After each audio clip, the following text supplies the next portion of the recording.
أعوذ بالله من الشيطان الرجيم. ألم تر إلى الذين يزكون أنفسهم بل الله يزكي من يشاء ولا يظلمون فتيلا. صدق الله العظيم. واجعله لنا هجتين يا رب العالمين.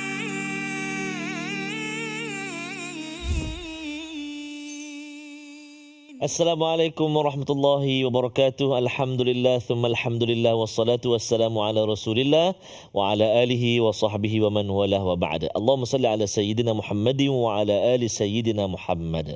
Apa khabar semuanya, ayah bonda, tuan-tuan dan puan-puan, muslimin dan muslimat, sahabat-sahabat Al-Quran, sahabat-sahabat My Quran Time yang dikasihi dan rahmat Allah Subhanahu wa taala sekalian. Alhamdulillah, pujian dan syukur kita panjatkan setinggi-tingginya kepada Allah Subhanahu wa taala kerana di hari yang penuh barakah ini masih lagi dikurniakan kesempatan buat kita untuk kita terus bersama dengan Al-Quran. Kita baca, kita faham, kita amal. Moga-moga kita senantiasa bersama Al-Quran dan menjaga solat kita seterusnya, menghidupkan budaya infak dalam kehidupan kita. Amin ya rabbal alamin. Hari ini ibu ayah dikasihi Allah SWT sekalian, kita masih lagi kita bersama dengan guru kita Al-Fadil Al-Ustaz Profesor Madya Dr. Ahmad Sanusi bin Azmi, Timbalan Dekan Fakulti FPQS, Fakulti Pengajian Quran dan Sunnah, Universiti Sains Islam Malaysia, Nilai Nogori 9. Assalamualaikum Prof Madya. Waalaikumsalam. Panjang tu Panjang Poskod je tak lupa letak tadi.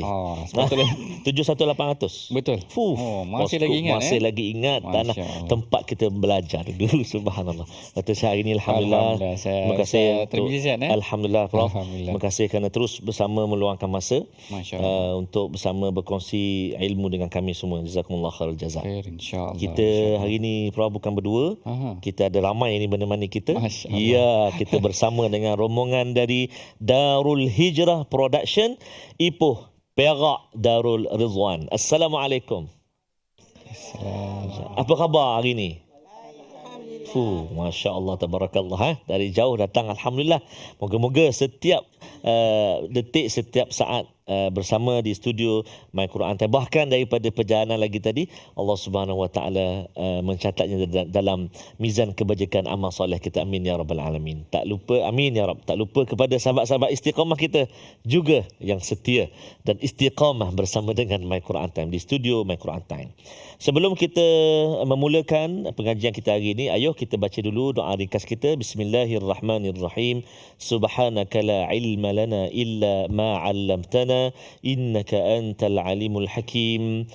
Rabbi zidni ilma wala haula wala quwata illa billahil aliyil azim. Rabbi zidni ilma ya rab. Amin ya rab. Jadi insya-Allah ayo kita mulakan pengajian kita. Saya silakan Al-Fadil Al-Ustaz Prof Madya untuk memulakan insya-Allah. Baik, terima kasih Ustaz Tarmizi kita. Assalamualaikum warahmatullahi wabarakatuh. Alhamdulillahirabbil alamin wassalatu wassalamu ala asyrafil anbiya'i wal mursalin sayyidina Muhammadin wa ala alihi wa ashabihi ajma'in. Amma ba'd. Ibu ayah, hadirin hadirat, para penonton yang dirahmati Allah sekalian, mudah-mudahan kita semua berada dalam rahmat dan kasih sayang Allah, yang mana kita berada dalam satu majlis yang dinaungi mudah-mudahan oleh para malaikat. Memberikan ketenangan, memberikan kebahagiaan, ilmu-ilmu yang baru mudah-mudahan daripada pengajian kita. Dalam hari ini insya-Allah kita akan cuba meneroka 3 ayat, iaitu ayat yang daripada surah An-Nisa, ayat yang ke-49, ayat yang ke-50 dan ayat ke-51. Sebelum kita meneliti, memulakan pengajian kita, Mari sama-sama kita perhatikan dahulu sinopsis. Apakah dia ayat-ayat yang akan kita baca dan apakah dia pengajaran umum yang boleh kita lihat daripada ayat tersebut. Ayat yang ke-49 menceritakan mengenai tentang penolakan sangkaan orang Yahudi yang berasa suci dan tidak berdosa. Manakala ayat yang ke-50 iaitu bukti kekejian sikap orang Yahudi dan kemaksiatan mereka. Manakala ayat ke-51 mengenai tentang pendustaan orang Yahudi kepada kafir Quraisy. Ini adalah sinopsis umum apa yang akan kita lalui pada hari ini insya-Allah. Perinciannya akan kita bincangkan bagaimana yang telah diolah oleh beberapa ulama tafsir. Sebelum kita masuk kepada perincian perbincangan tersebut, mari sama-sama ibu ayah, tuan-puan, hadirin hadirat yang dirahmati Allah sekalian, kita sama-sama gemakan bacaan Al-Quran kita ni seluruh Malaysia, bahkan seluruh dunia, dengan bacaan Al-Quran yang akan dibimbing oleh Ustaz Tarmizi kita. Silakan Ustaz. Terima kasih Al-Fatihah Prof. Madia. Masya seluruh dunia. Seluruh dunia. Allahumma amin ya rabbal alamin. Sebab betul Prof. Doktor, ada sahabat-sahabat kita dari Germany, Nürnberg, daripada Canada ada, even daripada ni kampung Ustaz Fas, US, Michigan, apa sebutnya, Michigan ke Michigan. Saya silap sebut 2 kali dah. Michigan sebut. Michigan. Subhanallah. Kena pergi itu nanti. Kena pergi insya-Allah. Subhanallah. Jadi mari ibu ayah sekalian, jika sudah bersedia, kita nak baca 3 ayat 49, 50 dan 51. Kita nak cuba dengan bacaan Murattal Hijaz insya-Allah taala. Mari kita cuba insya-Allah. A'udzubillahi minasyaitonirrajim. Bismillahirrahmanirrahim. Alam tara ila alladhina yuzakkuna anfusahum balillahu yuzakki man yasha wa la yuzlamuna fatila. انظر كيف يفترون على الله الكذب وكفى به إثما مبينا. ألم تر إلى الذين أوتوا نصيبا من الكتاب يؤمنون بالجبت والطاغوت.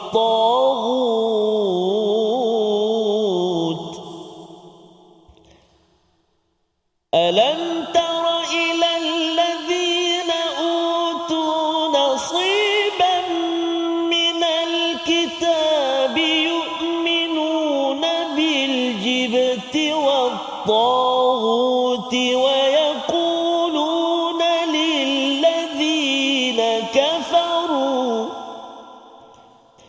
ويقولون للذين كفروا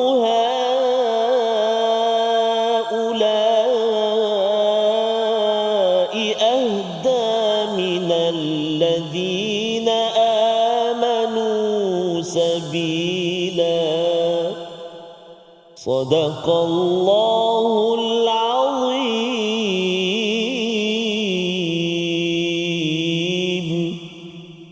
Sadaqallahul Azim. Dalam ayat yang ke-49 Allah Ta'ala berfirman, tidakkah engkau memperhatikan orang-orang yang menganggap dirinya suci, iaitu orang Yahudi dan Nasrani?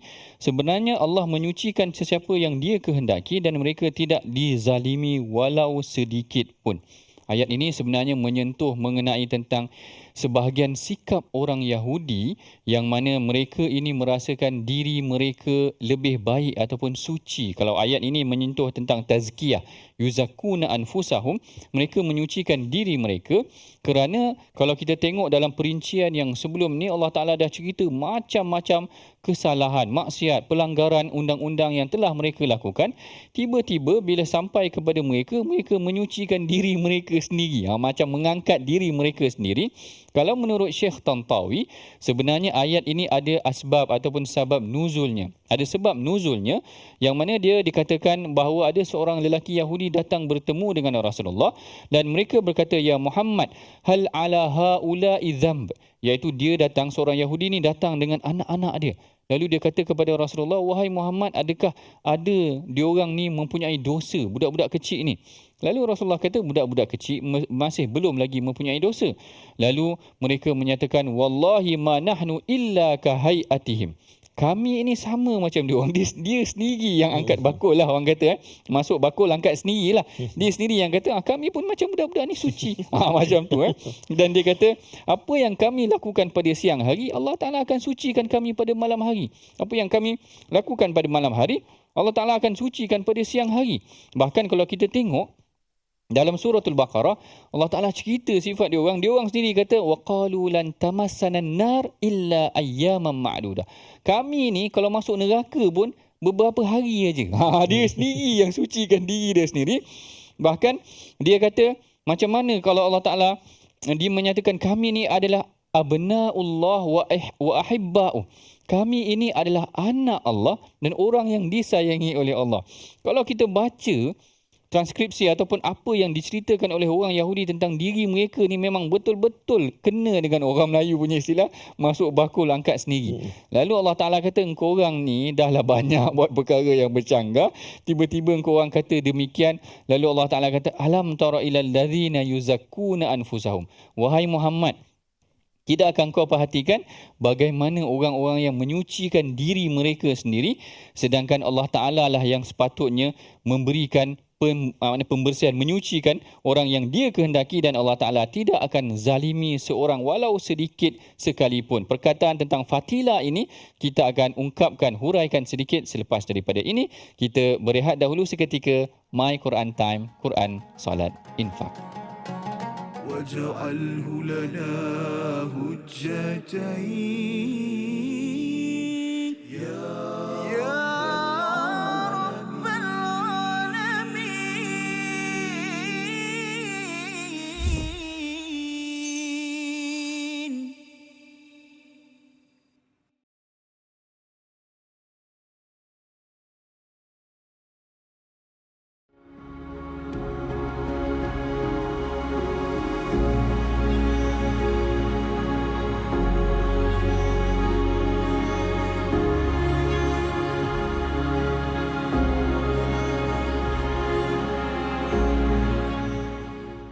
Al-Quran.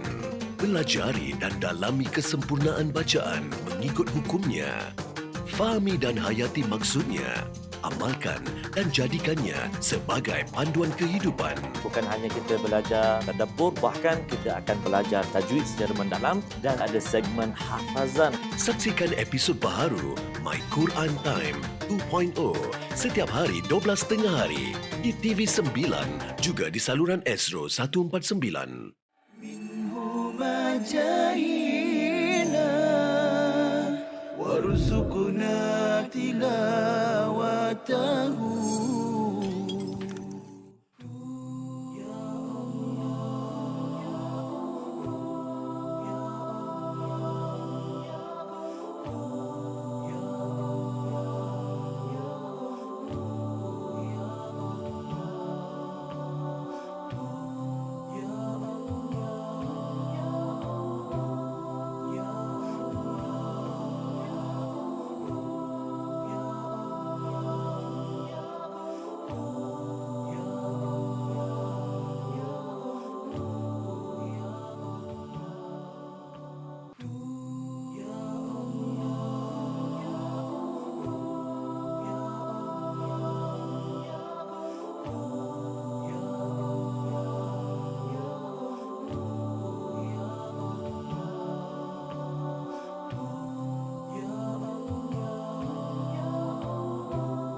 واجعله لنا هجتين يا رب العالمين.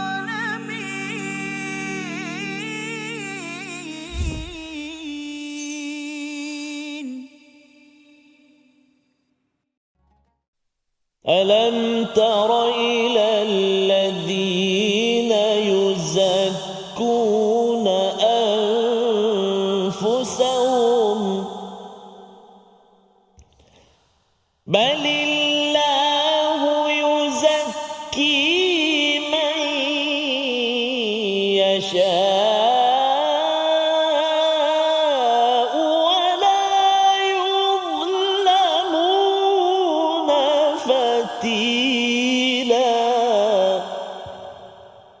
ولا يظلمون فتيلا صدق الله العظيم. Sadaqallahul Azim. Alhamdulillah, kita bertemu lagi dalam rancangan My Quran Time, Quran, Salat dan Infak. Kalau sebelum tadi dalam perbincangan kita dalam sesi yang pertama, kita bincangkan mengenai tentang ayat yang ke-49.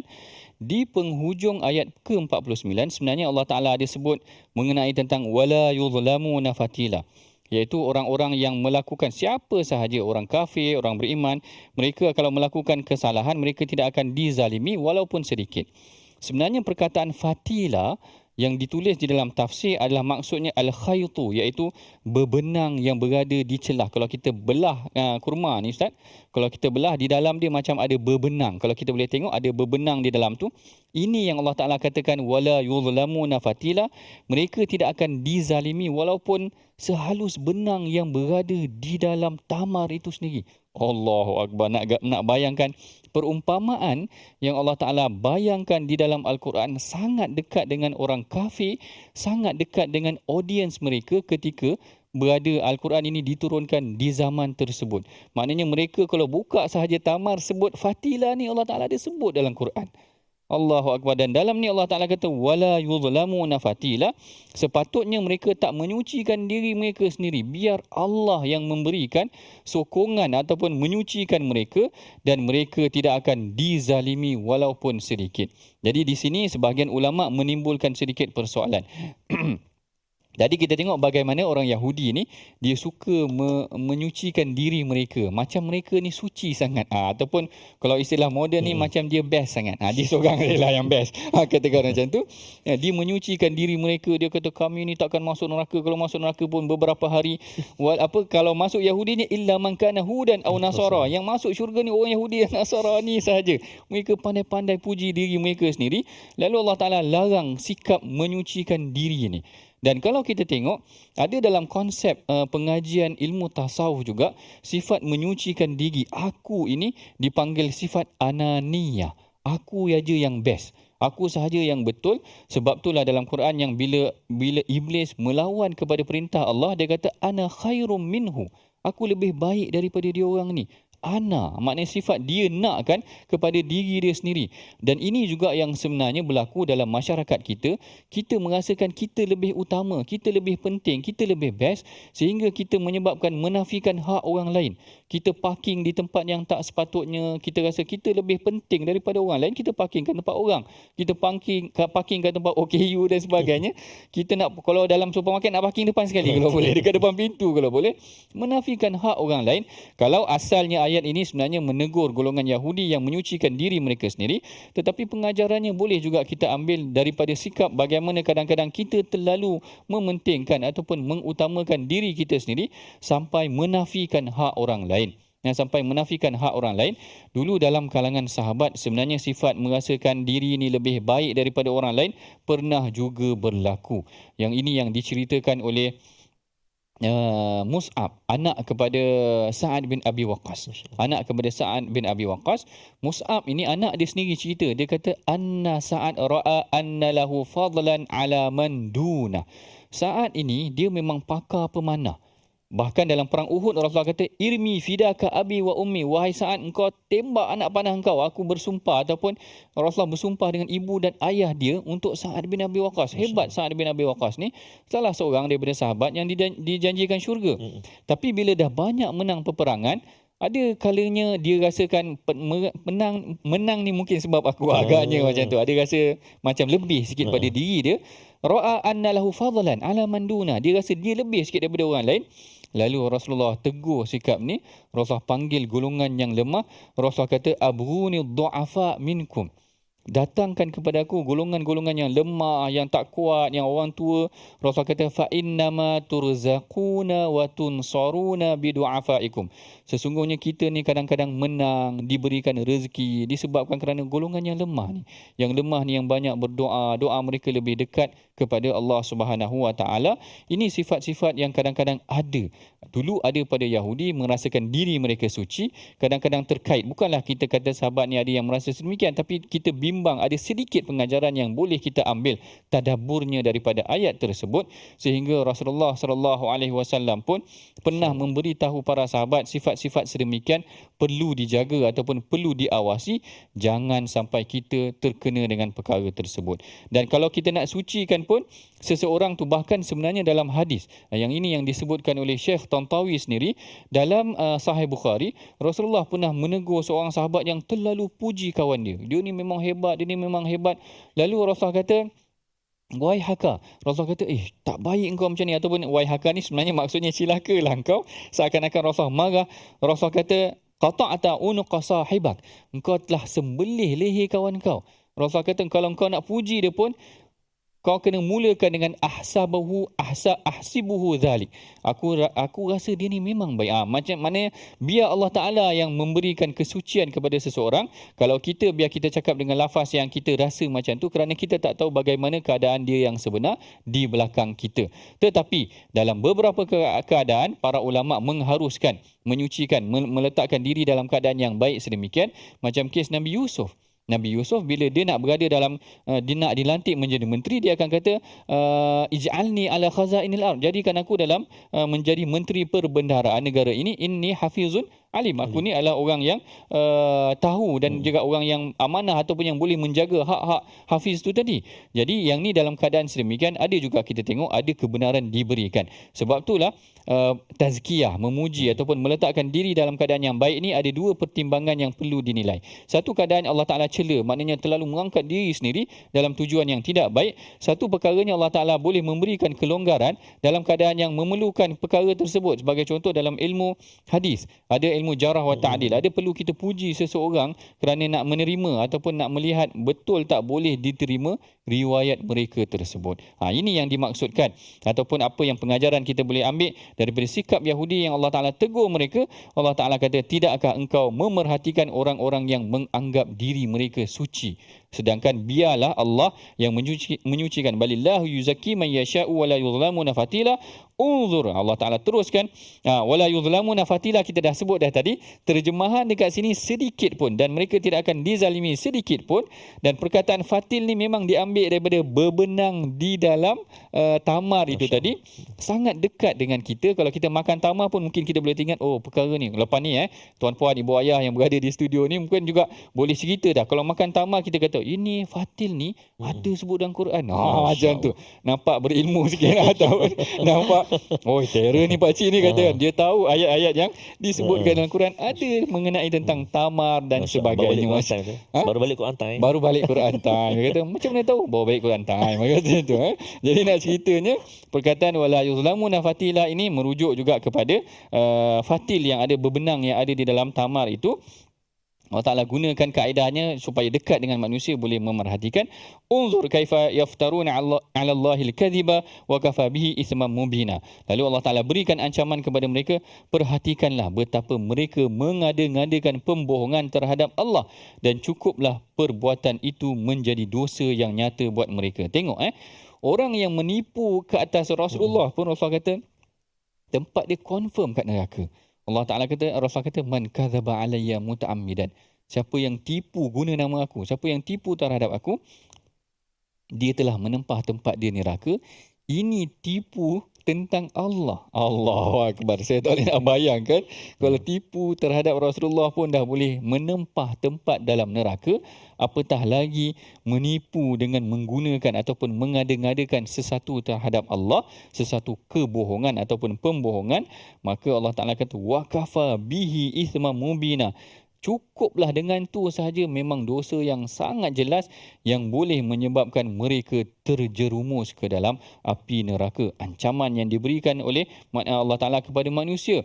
Sifat Allah, jangan kita pandai-pandai meletakkan sesuatu yang bukan layak kepada Allah. Bahkan kalau kita tengok dalam isu yang moden ni, ada juga yang kata Muhammad itu Allah. Ada ajaran-ajaran yang pelik-pelik sekarang ni mengatakan sedemikian, sebenarnya sangat bercanggah dengan apa yang telah diletakkan di dalam Al-Quran. Jadi ini adalah perbincangan kita mengenai tentang ayat yang ke-49 dan ayat 50.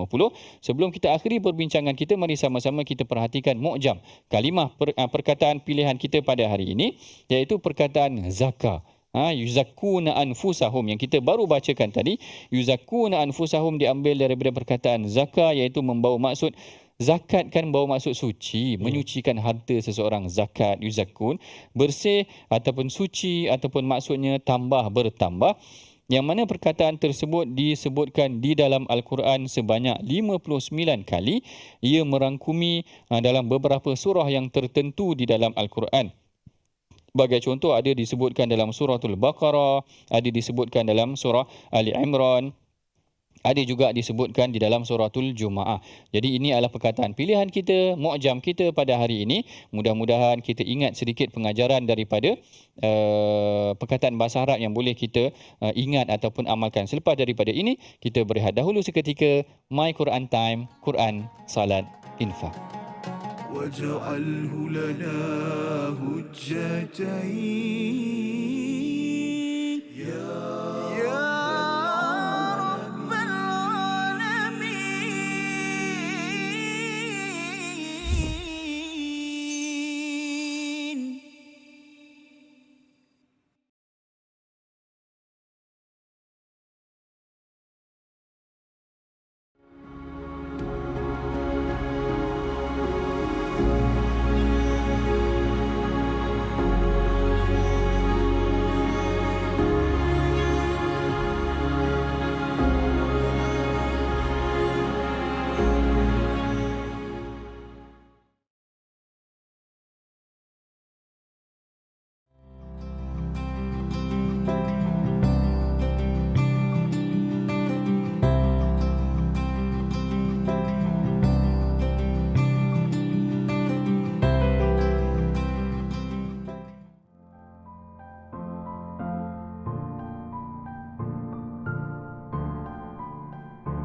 جاهنا وارزقنا تلاوته. Dia hadis palsu disebut hadis maudhu'. Satu. Okey. Ada hadis la yu'rafu, hadis yang tak diketahui. Okey. La yasih, tidak sahih. Tidak sahih. Ada satu jenama dia la aslalahu, tidak ada asal. Antara nama lain hadis palsu adalah tidak ada asal. Ya. Tuan-tuan Kalau- puan, catatkan dalam nota. Kalau kita jumpa seorang budak lelaki kan, Ha. kita tanya dia, adik dari mana? Kan? Saya dari sana. Mana mak? Saya memang tak ada mak. Ayah? Ayah pun tak ada. Memang yatim piatu ke? Tak. Saya memang lahir, tiba-tiba ada kat dunia ni. Alamak.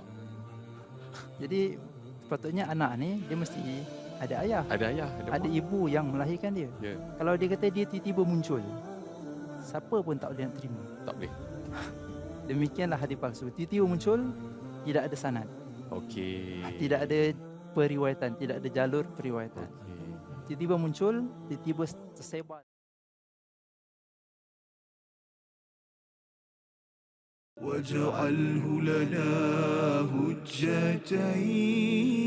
هجتين يا رب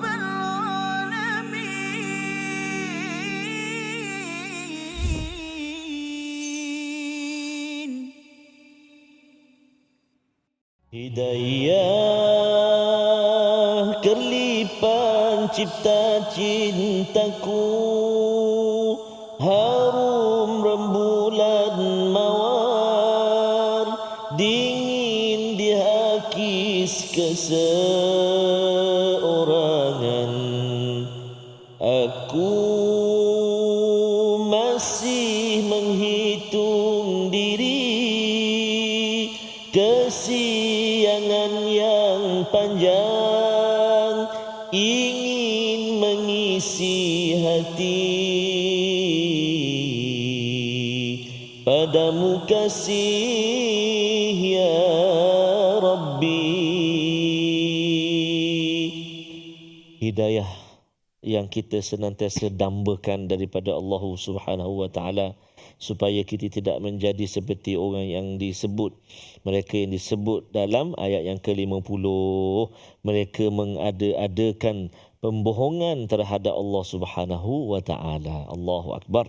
Jadi moga-moga kita senantiasa bersama Al-Quran, dan dengan sebab itu mudah-mudahan hidayah Allah senantiasa bertapak di hati sanubari kita. Amin ya rabbal alamin. Baik, ibu ayah dikasihi Allah Subhanahu wa taala sekalian, kita nak menyambung ulang kaji kita dalam bahagian tajwid seketika, dan fokus kita iaitulah pada ayat yang ke-49. A'udzubillahi minasyaitonirrajim. Alam tara ilal ladzina yuzakkuna anfusahum. 1, 2, 3.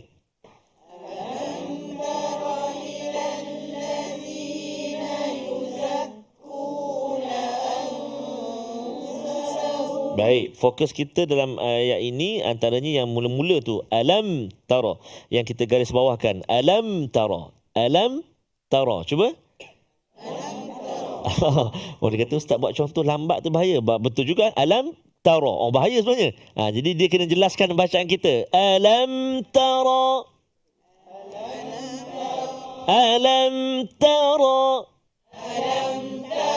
Mim mati bertemu dengan huruf ta. Mim mati bertemu dengan huruf ta, maka dia berada di bahagian hukum mim mati bertemu dengan huruf ta, iaitulah izhar syafawi. Izhar apa? Izhar syafawi. Maka cara bacaan izhar syafawi macam mana? Jelaskan bacaan kita. Tak boleh dengung. Contoh, alam ta, jumpa dengan ta tu jangan, tak boleh dengung. Jadi lama pun tak boleh. Alam tara, tak boleh. Kita tanya kenapa lama kat situ? Sebab mengeja kalimah sebelah. Oh, dia eja kalimah sebelah. Alam tara. Allahu akbar.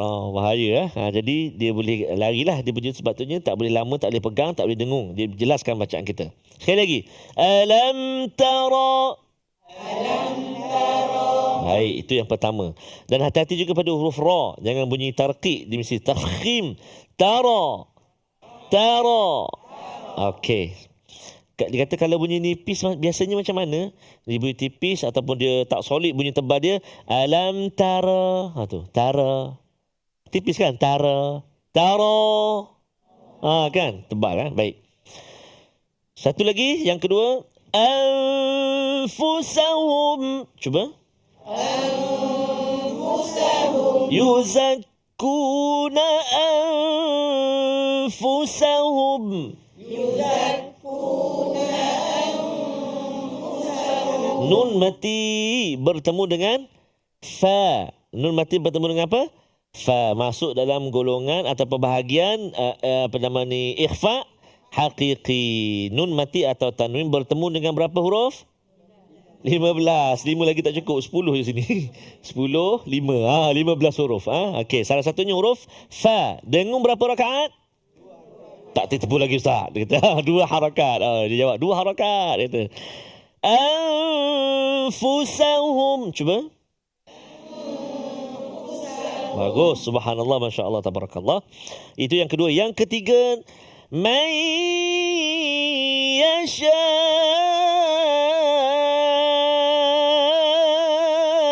1, 2, 3.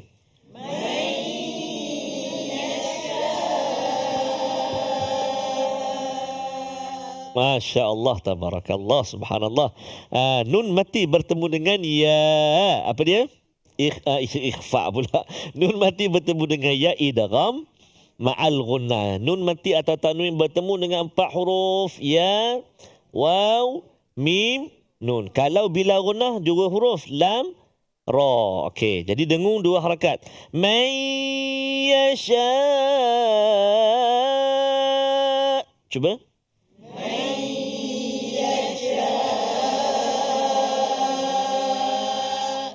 Wah, subhanallah. Apa yang saya suka, saya seronok sebab dapat ikut sekali dengan rentak dia. Lenggok dia ataupun taranum dia. Subhanallah, bagus. Masya Allah, tabarakallah. Okey, bagus. Kita nak lihat tadi hukum tajwid. Yang ni kita nak tengok pula sebutan dia. Kalimah-kalimah yang kita garis bawahkan untuk kita sebut dengan baiklah. Satu, yang pertama. Bismillahirrahmanirrahim. Alladzina yuzakkuna. Cuba.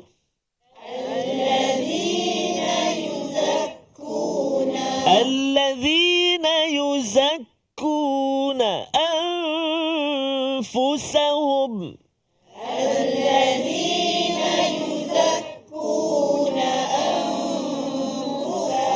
Masya Allah, subhanallah. Mula-mula alladzi, zal kecil ujung lidah keluar sikit. Alladzina. Kemudian datang lepas tu huruf zai. Jangan tertukar. Yuzakkuna. Cuba. Yuzakkuna. Za. Zi. Zu. Zan. Zin. Zun. Azza. Izzi. Uzzu. Zan. Zan. Itu cik. Zan. Zin. Zun. Zan. Zin. Zun. Atau kamu nama apa? Zin ke Zin? Tu dia tanya kawan dia pula nama. Kawan dia nama Muhammad Zin. Kamu Zai ke Zal, dia tanya. Tak tahu dah dia kata. Kan? Jadi kena hati-hati huruf Zai ataupun huruf Zal kecil kan. So kat sini Zai besar. Satu lagi. Yuzakki. Balillahu yuzakki. Okey, alhamdulillah. Satu lagi yang terakhir, iaitulah pada kalimah wala yuzlamuna. Cuba. Wa dekat situ. Wa, cuba sebut wa. Wa. Zi. Wu. Al. Il. Ul. Wan. Zon. Zin. Zun. Hujung lidah keluar sikit huruf dha. Dia kata berapa huruf semua yang hujung lidah keluar sikit? Tiga huruf. Tha. Alif bata tha. Dha. Zakshi dha. Satu lagi? Yang baru ni. Apa dia? Dha. Okey, subhanallah, masya Allah, tabarakallah, alhamdulillah. Itu latihan kita untuk tajwid dan juga kalimah. Mari kita cuba hafal ayat yang ke-49. A'udzubillahi minasyaitonirrajim. Alam tara ilal ladzina yuzakkuna anfusahum. 1, 2, 3. Alam tara ilal ladzina yuzakkuna anfusahum. 6 kalimah. Alam tara ilal ladzina yuzakkuna anfusahum. 1, 2, 3. Alam tara ilal ladzina yuzakkuna anfusahum. Alam tara ilal ladzina yuzakkuna anfusahum. 1, 2, 3.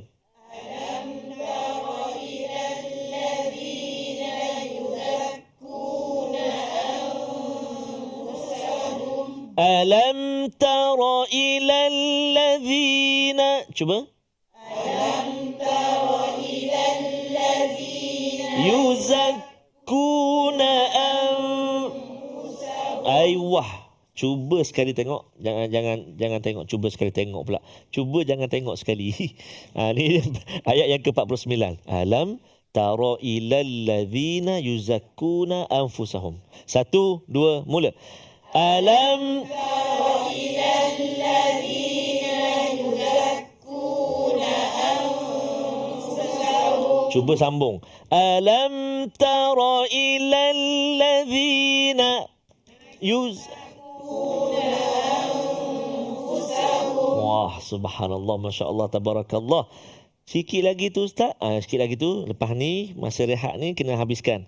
Balillahu yuzakki man yasha' wa la yuzlamuna fatila. Kena ulang, kena baca banyak kali sambil-sambil kita rehat seketika. Moga-moga kita dapat sambung hafalan kita. Kita nak rehat dahulu seketika. Kembali selepas ini dalam My Quran Time, Quran Salat, Infaq, insya-Allah. واجعله لنا هجتين يا رب العالمين.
جاهنا وارزقنا تلاوته.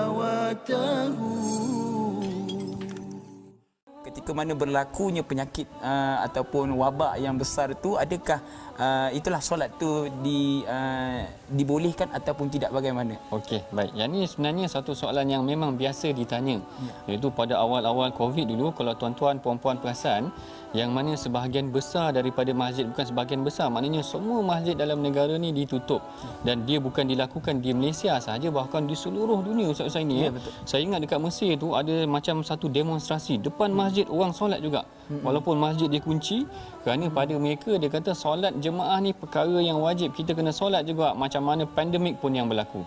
Tapi bila kita perhatikan dalam hadis, kalau kita ikutkan, kalau nak tengok betul tak berlaku ataupun ada tak berlaku pandemik pada zaman Rasulullah, kita perhatikan tidaklah ada secara langsung disebutkan mengenai pandemik, tetapi ada kelonggaran yang diberikan dalam Islam. Boleh kita solat berjemaah di rumah, sekalipun pada arahan asal tadi memang kita diminta untuk solat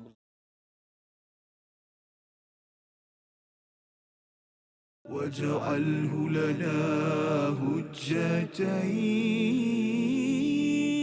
يا رب العالمين.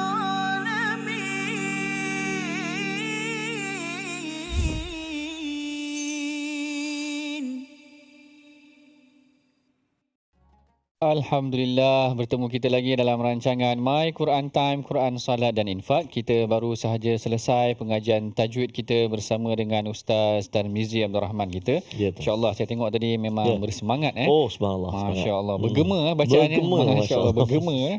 Sampai kepoh katanya. Sampai kepoh boleh dengar, masya-Allah. Ini luar biasa kita punya tetamu kita pada hari ini, insya-Allah. Dan kita akan sedikit meneruskan sedikit lagi pengajian kita. Kalau tadi kita dah masuk ayat yang ke-49 dan ayat yang ke-50. Kali ini ayat yang ke-51, Allah Ta'ala menceritakan mengenai tentang salah satu daripada sikap orang Yahudi, iaitu mereka ini, Allah Ta'ala katakan, tidakkah engkau memerhatikan orang-orang yang diberikan daripada kitab iaitu Taurat, mereka percaya kepada jibti dan taghut. Ini perkataan yang kita nak belajar hari ini juga. Apakah yang dimaksudkan dengan jibti? Apakah yang dimaksudkan dengan jibti? Menurut Syekh Tantawi, al-jibti ini dia kata yutlaqu ismun sanam thumma stu'mila fi kulli ma'bud siwallah. Dia kata asalnya perkataan jibti ini adalah perkataan nama kepada berhala. Yang kemudiannya digunakan ustu'mila fi kulli ma'budin siwallah, yang digunakan kepada seluruh perkara yang disembah selain daripada Allah Subhanahu Wa Taala. Asalnya jibti ini adalah nama berhala, kemudian diumumkan kepada semua bentuk penyembahan selain daripada Allah.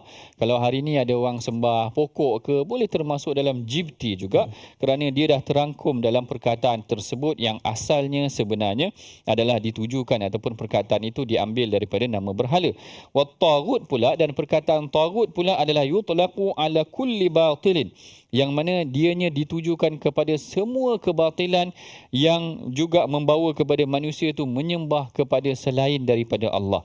Jadi kalau kita tengok ayat ini, alam tara ilal ladzina utu nasiban minal kitab, tidakkah kau perhatikan orang yang diberikan kitab iaitu Yahudi dan Nasrani, yu'minuna bil jibti wat taghut, mereka percaya kepada berhala, mereka percaya kepada taghut, kebatilan yang melampau sebagainya. Apa sebenarnya background, apa sebenarnya latar belakang daripada ayat ini? Ini yang diceritakan oleh kebanyakan ulama tafsir. Syekh Tantawi mengambil riwayat daripada Sayyidina Abdullah bin Mas'ud. Dia berkaitan dengan dua orang tokoh besar orang Yahudi yang namanya Huyai bin Akhtab dengan Ka'ab bin Ashraf. Kedua-dua ni memang tokoh besar. Mereka rasa macam pengaruh Rasulullah di Madinah ni tak boleh nak dikawal dah. Lalu mereka pergi berjumpa dengan pembesar Quraisy, sehingga kan Quraisy pun heran.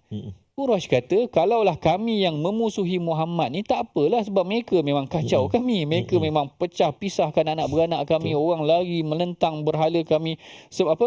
Mencerca Tuhan-Tuhan kami. Tapi kamu ni ahli kitab. Abu Sufyan sendiri cakap begitu. Kamu ni ahli kitab, kamu diberikan kitab, Muhammad diberikan kitab. Heran dia kata, kenapa pula kamu berdua nak bergaduh? Lalu bila Quraisy Yahudi mengajak Quraisy memerangi Rasulullah, ada yang kata peristiwa ni sebelumnya perang Khandaq. Lalu begitu Abu Sufyan ataupun pembesar Quraisy kata, kalau begitu macam nilah, apa yang kamu katakan mengenai tentang kami dan Muhammad? Lalu orang Yahudi kata, okey, kalau macam tu ceritakan apa kebaikan kamu dan apa yang ada pada Muhammad. Lalu orang-orang Quraisy kata, kami ni bagi makan pada orang yang menunaikan haji, kami bagi makan pada tertentu, kami sediakan ke tempat ataupun pakaian untuk golongan haji, beri air dan sebagainya. Lalu tiba-tiba Yahudi kata, kamu ahda minal ladzina, ini yang disebutkan, haula'i ahda minal ladzina amanu sabila, kamu lebih baik daripada mereka. Lalu Allah Ta'ala turunkan ayat, Allah Ta'ala kata, alam tara ilal ladzina utu nasiban, korang tak tengok ke orang Yahudi ni diberikan mereka kitab, tapi mereka percaya kepada orang yang sembah berhala.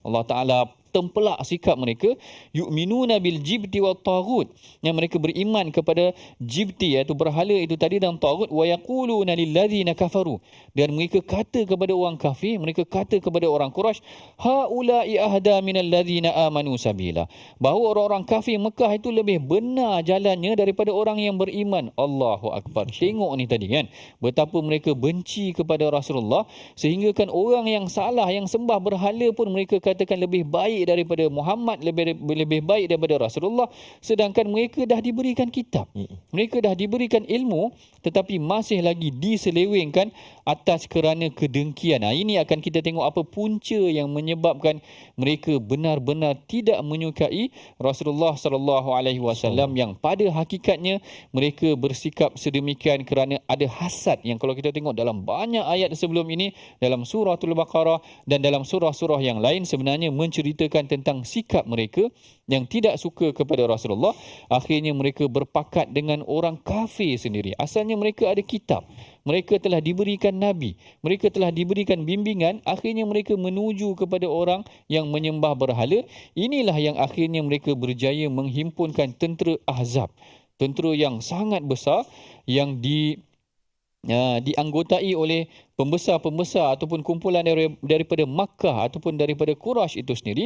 Kemudian ada beberapa Arab Ghatfan yang Hawazin, golongan-golongan sekitar Arab yang berada di Makkah, kemudian bergabung dengan orang Yahudi sendiri, berpakat untuk menyerangi Rasulullah dalam perang Khandaq. Sehingga sebab itulah kalau tuan-puan baca sirah perang Khandaq, bila selesai daripada perang Khandaq, maknanya tentera musuh telah beredar, Jibril datang berjumpa dengan Rasulullah. Masya Allah. Jibril kata kepada Rasulullah, kamu telah meletakkan senjata sedangkan malaikat belum meletakkan senjata. Lalu Rasulullah tanya kepada Jibril, nak ke mana kita? Lalu Jibril kata, fa asyara ila Bani Quraizah. Mereka menunjukkan kepada perkampungan Bani Quraizah, iaitu Yahudi yang mengkhianati Rasulullah. Kita boleh bayang dalam Madinah itu kita dikepung. Macam dalam satu tempat ni kita dikepung, tiba-tiba orang dalam kepungan tu sendiri khianat. Yahudi Bani Quraizah sendiri yang berada dalam Madinah khianat untuk melawan Rasulullah. Balikkan kita berada dalam keadaan yang tak selamat. Contoh macam kita berada dalam studio ni, semua kita sedang berlindung, tiba-tiba salah seorang daripada kita khianat, bagi tahu lokasi kita sampai boleh mendedahkan mudarat, mungkin boleh kena bom ke apa ke, contoh ajalah. Mana membayangkan kalau ada orang khianat, kita sendiri tak selamat. Lalu itulah Rasulullah menggerakkan tenteranya. Rasulullah kata kepada para sahabat, la yusalliyannal ahdal asra illa fi Bani Quraizah. Jangan seorang pun sembahyang asar melainkan nanti di Bani Quraizah. Suruh para sahabat berjalan dengan segera untuk sampai ke Bani Quraizah. Tengok jahatnya sikap orang Yahudi sampai beriman, percaya kepada golongan yang menyembah berhala semata-mata kerana tidak suka kepada Rasulullah. Lalu Allah Ta'ala tegur sikap mereka ini. Allah Ta'ala kata, alam tara ilal ladzina utu nasiban minal kitab yu'minuna bil jibti wat taghut. Tidakkah engkau memperhatikan orang-orang yang diberikan bahagian daripada kitab, iaitu Taurat, mereka lebih percaya kepada taghut dan jibt, dan mereka mengatakan bahawa orang-orang kafir itu, bahawa itu adalah lebih benar jalannya daripada jalan orang yang beriman. Ini adalah sedikit pengajaran yang boleh kita pelajari daripada ayat yang ke-49, ayat 50 dan ayat ke-51. Sebelum kita mengakhiri pengajian kita, mari sama-sama kita bacakan dahulu sinopsis pengajian kita, resolusi pengajian kita pada hari ini. Apa yang boleh kita amalkan setelah daripada pulang nanti, iaitu yang pertamanya, kita tidak berasa diri kita lebih baik. Kita bincangkan mengenai tentang perkara ni tadi, daripada orang lain. Kita tak boleh merasakan diri kita ni lebih baik daripada orang lain. Yang kedua, kita sentiasa menyucikan diri kita dengan salat, dengan sedekah dan seluruh amalan ketaatan kita. Dan yang ketiganya, kita kena jujur, jangan kita selewengkan maklumat ataupun kebenaran. Jujur dan menyampaikan kebenaran, bukan kebatilan. Inilah dia 3 resolusi yang boleh kita amalkan daripada pengajian kita pada hari ini. Mudah-mudahan Allah Ta'ala memberkati pengajian kita, dan kita akhiri pengajian kita dengan bacaan doa yang dipimpin oleh Ustaz Tarmizi kita. Silakan Ustaz. Terima kasih Al-Fadhil Dr. A'udzubillahi minasyaitanirrajim. Bismillahirrahmanirrahim. Alhamdulillahi rabbil alamin. Wassalatu wassalamu ala asyrafil anbiya'i wal mursalin wa ala alihi wa sahbihi ajma'in. Allahumma ya Allah wa ya Rahman wa ya Rahim, ampunilah dosa-dosa kami ya Allah. Ampunilah dosa-dosa ibu ayah kami, ibu ayah mertua kami, muslimin muslimat, mukminin dan mukminat bi rahmatika ya arhamar rahimin.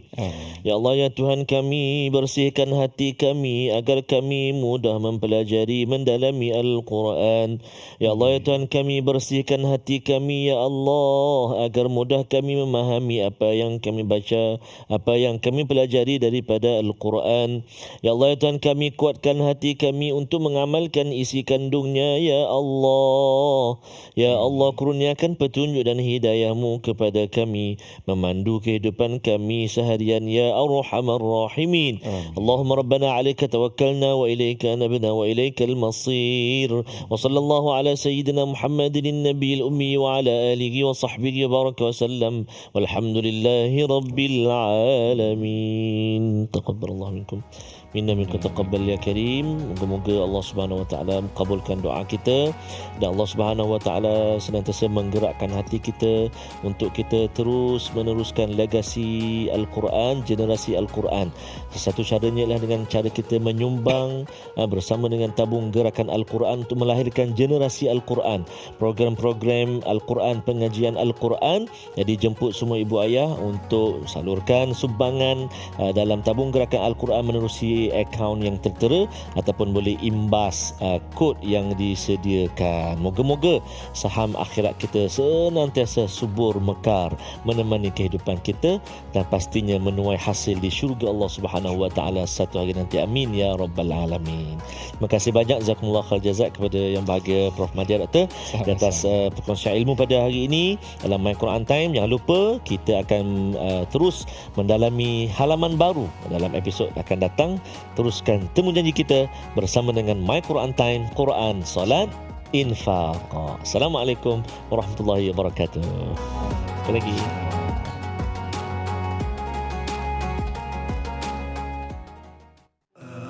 آناء الليل وأطراف النهار